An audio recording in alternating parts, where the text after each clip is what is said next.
Dans la série des trophées de l'innovation, eh bien, écoutez, il y a des gens qui innovent ici dans les Bouches-du-Rhône, mais aussi pas loin de chez nous. Et c'est le cas chez Bioline Agro. Agroscience. Ah voilà, Bioline Agrosciences. Et c'est Marie-Claude Bonicel. Bonjour Marie-Claude. Bonjour. Qui va nous en parler. Marie-Claude est responsable de secteur, donc elle sait de quoi elle parle. Elle a une approche à la fois technique et commerciale. Et vous avez donc, vous êtes en train de concourir pour les trophées de l'innovation. Vous avez déjà pitché? Oui, tout Alors, à fait. comment ça s'est passé? Bien, un peu court, mais bien. C'est toujours un peu frustrant et toujours un peu court.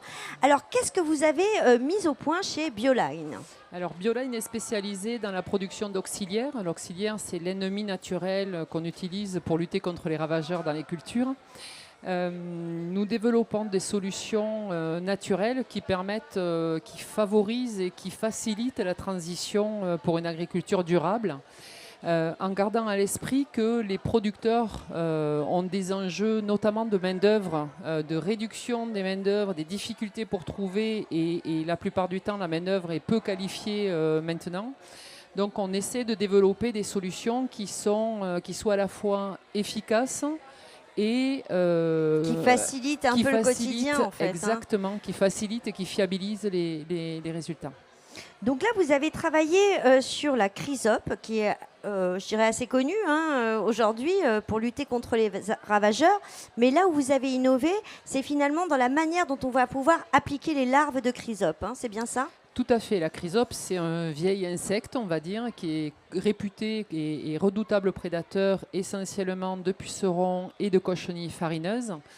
Là, on l'a développé sous forme d'œuf. Oui. En reproduisant, puisque c'est un peu notre métier, en copiant la nature.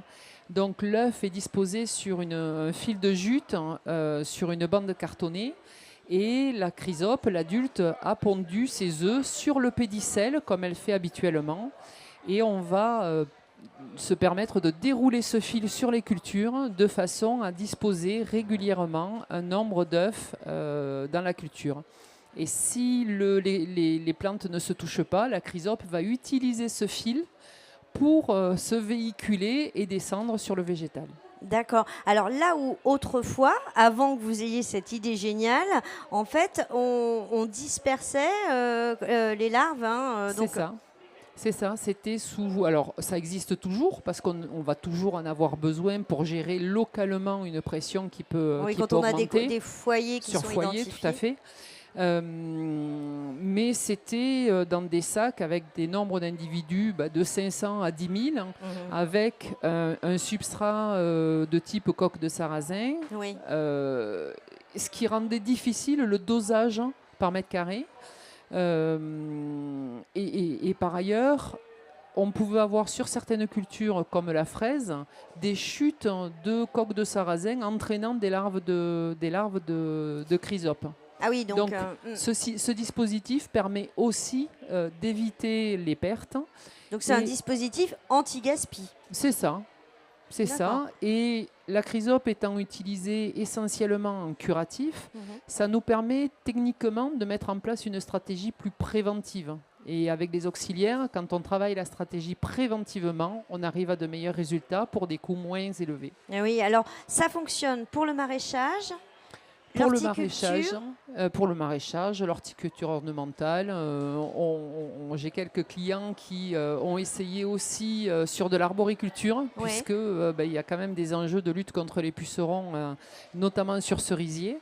Voilà, on va. Initialement, c'était pas prévu pour l'arboriculture, mais voilà. Du coup, vous étudiez la production la piste. Nous pousse à réfléchir et nous adapter à tout ça. D'accord. Alors, en matière de packaging, on est sur un format. Là, on peut travailler sur.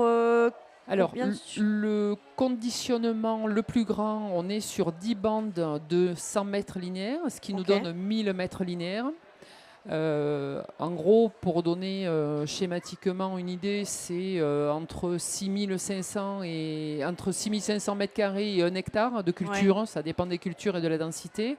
Et là, on développe un packaging qui va permettre aux plus modestes, aux producteurs les plus modestes, hein, d'utiliser une seule bande de 100 mètres. Voilà.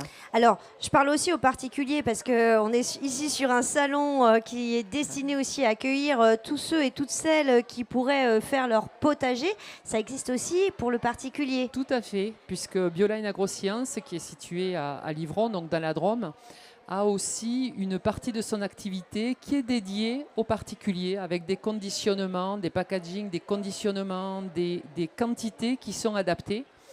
Et les œufs de chrysope existent aussi sur des petits conditionnements pour le grand public. Oui, c'est Green Happy, c'est la marque hein. Green Happy. C'est ça qu'on retrouve voilà, effectivement. Alors, un sujet important, évidemment, c'est de la jute, hein, vous m'avez dit. Oui, tout à fait. Donc c'est biodégradable. Jute, hein, c'est biodégradable. Là, c'est du carton en dessous et sur l'emballage. Donc oui, on travaille. On a une grande un grand respect en fait pour tout ce qui va être intrant de façon à ce que ça puisse être recyclé facilement ou biodégradable. Ou biodégradable. Tout à fait. Eh bien, écoutez, voilà, donc on innove toujours et encore pour une agriculture qu'on veut le plus durable possible, respectueuse de l'environnement. On vous souhaite bonne chance, Marie-Claude. Les résultats sont dans quelques minutes. Je pense qu'on approche effectivement de cette remise des trophées d'innovation. Bonne chance et bravo. Merci beaucoup.